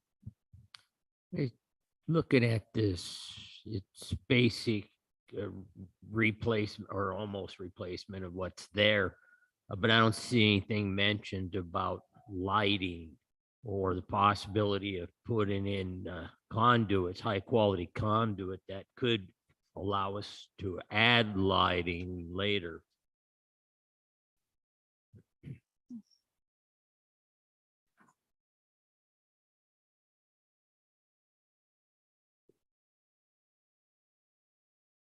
Not to start on the can of worms, but if Keith was here, I'd think he'd say, what is the ACC rules on lighting? Brian, go ahead. It's great to see something in the ballpark of what a tennis court resurfacing costs. A few years ago, there was a number being kicked around, I think $700,000. Tennis complex or something like that. We're going to have Wimbledon here at 19,000 is a wonderful number. Well, remember, that's just design and permitting, not construction costs. So they're going to come back for the construction costs. No, it estimates the construction cost at 189,000. Are we making a joke? Yeah, we're making, Sorry. once we get the Go ahead, just curious why this tennis court as opposed to the marina. I was kind of under the impression that one was in worse shape. This project is part of a series of projects to rejuvenate the core there in the rec corridor. And it's anticipated, we're not actually sure that the courts are getting much use at all for tennis, actually, because they're in such poor condition. So by repairing this court, the intent is to track how much it's being used so that we can evaluate whether it's a reasonable investment to do something similar for the marina courts, because they're equally in bad shape. Yes. Yeah, because like Joanne was saying, the option would be to leave that deteriorating tennis court there, right there at the rec corridor, which is really bad. Where if we if we determine nobody's using it, right? And then we've got the issue of what are we going to do with that area? It's much better to rejuvenate that there, because if we determine that it's not worth it for a second one, another area over at the marina, then it's much easier to pull that out and just decommission it, for lack of a better word, which may not be the case, right? But we don't know. It just makes more sense to do it like that. Just to your comment, Joanne, the marina tennis courts are actually used more than these ones are over here right now. And there's probably two reasons for that. One is at the marina, they have tennis courts that have pickleball and they have basketball. So families go there and the family can do all sorts of different things, where up here, it's really just tennis courts. Broken asphalt. But the marina courts are, I mean, I've walked them, but I'm not a tennis player, but they seem to be equally in disrepair. Would you agree with that? I think they're probably in a little bit better shape than these ones over here. Are they? So would you suggest adding like court type features to this if we did it at the rec corridor? I definitely agree that we should do tennis courts and pickleball courts over here in the redesign. Pickleball is really popular right now, and I think it's important to do that. And I think I've seen it set up different ways, but up at what is it, Cornwall Park? Yeah. They have their tennis courts that have both pickleball and tennis in them, and that seems to be a pretty usable way of doing it. Yeah, I guess to me, it kind of makes sense to, focus the effort on the rec corridor here. We got the gym right here with the courts and the pools, with the courts, the soccer field. The marina one's kind of like a standalone rec facility with the dog park next to it and stuff. So it kind of makes sense to rejuvenate this one first and then make some decisions in the future about what to do with the second one, and maybe a different type of sport court is better to put down there or something different. Sam, you raise your hand. Yeah, I agree with the tennis court by the barns, because we're going to refurbish the exterior of the barn, and we're going to be upgrading this area. So I might as well, the park's going to be done, clean up this area and get it set up and see how it all works. And then in a year or two, jump over and do the others. But I think it'll look really nice to get them all going.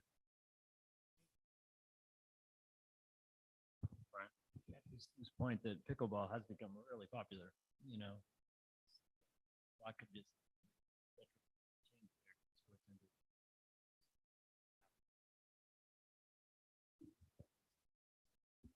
Someone just opened a giant pickleball facility even in like North Mount. I mean, the pickleball courts at Wacom are always. Yeah, I see the ones at Cornwall pretty busy all the time when I play disc golf. Any other discussion?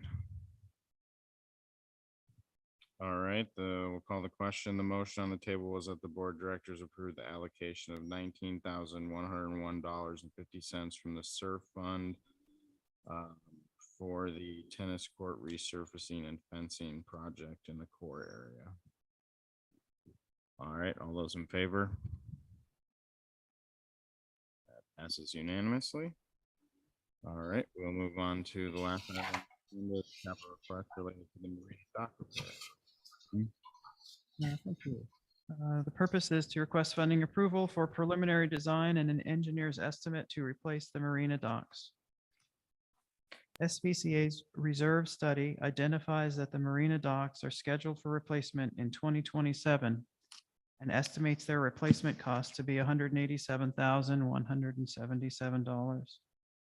SVCA retained Ashton Engineering Incorporated Coastal and Structural Design to evaluate the existing docks in 2017 with a follow-up report in 2023. And both of those reports were attached to this memo.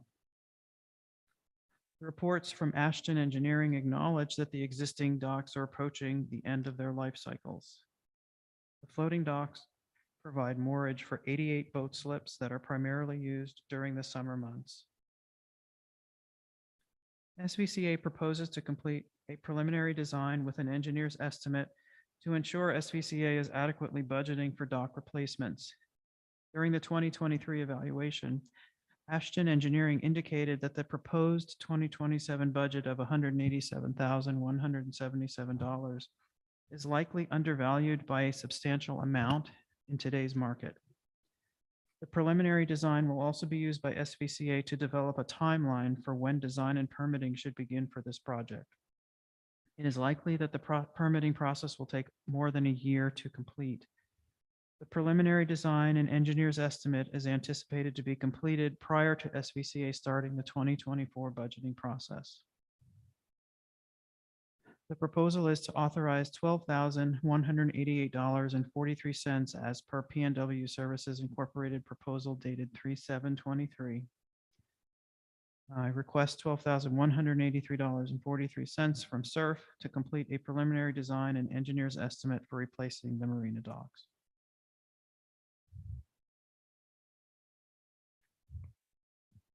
All right, I'll make a motion that the board of directors approve the allocation of $12,188.43 from the SURF fund for the marina dock replacement preliminary design and engineer's estimate project. Second. Any discussion? Linda, then Sonia, then Sam. Me? Okay, I'm really confused. So I'm looking at the capital reserve thing, and it says that in 2027, we are going to do renovation, not that we are going to replace those docks. And there are two other items on there for 2029 and 2030 for each of the spits to be rebuilt for a whole heck of a lot of money. If they're worried in, for instance, the one is for, there's $875,000, and for the other side, there's $910,000. And I'm wondering why, because with what they're suggesting, they're saying we're going to have to get rid of a lot of the stuff that's there, the wood that's there and everything else. So why would we spend money to just simply renovate them rather than have them take a look at rebuilding? Because they're talking about reconfiguring them and also possible ADA complications where they may have to be made wider and everything else. And to me, that fits in much more with the rebuild that are two different line items on our capital plan. Amen. The shoreline, not the docks. That's the spit repair. That's the tires and erosion issues around, we did the outside of the spit a few years ago, 2019, I think, where we put all the clean rock on that. I hear what you're saying. It was just really confusing Because it talks about east interior and west. This is the docks themselves, not an earthworks project to rebuild the shoreline. So I the- got you. I understand now. Thanks. It was really confusing because that's not very much money at all. Because I look when we did a similar project back in 2007, and then it cost $165,000. So that's why. Thanks. This is a simple, yeah, like they're going to provide us preliminary design. They have evaluated the docks and they are saying they are nearing their end of use. These professionals, So they were on site due to the other dock and the launch dock. And at the time when the engineer was out here, he commented on the state of the floating docks, the curved arm docks where all the boats dock. It does need repair that our maintenance staff is going to have to start working on this year to take care of some issues that'll help with extending the life. But in the process, Kim, this is where, and I just want to point this out because I think some people don't realize what P&W's role is, but they're our project manager. So a lot of times when you see these funds, that's not going to P&W. They're managing the project. Like, for instance, on this one, P&W will make $810, which isn't a lot. But what happened was in the course of P&W working with them on the other dock and the engineer commenting that he was involved also when those docks were originally redone, a few years, whenever it was, a while back, that they were going to cost much more than what we have estimated. When we are probably looking at replacing them, and we need to know now to start budgeting correctly, because if we have to replace them in 2028, for instance, we aren't budgeted correctly.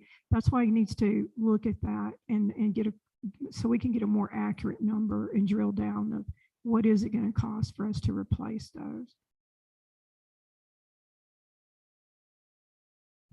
Sam, you're next. I'm looking at some of their details on here, and some of the stuff is 40 years old, and it's pushing it.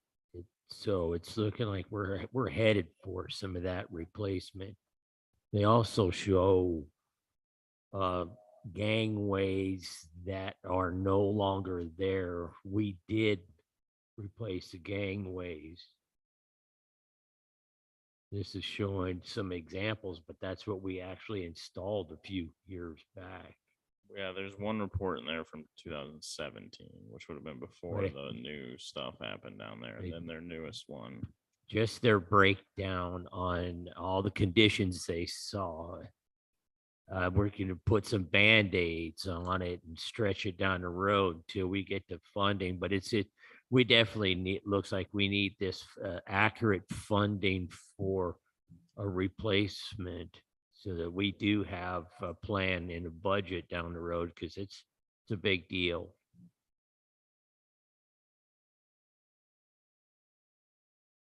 Any further discussion? All right, I will call the question. The motion on the table is that the board of directors approve the allocation of $12,188.43 from the SURF fund for the Marina Dock replacement preliminary design and engineers estimate project. All those in favor? That passes unanimously. All right. We're adjourned. Thank you, everyone.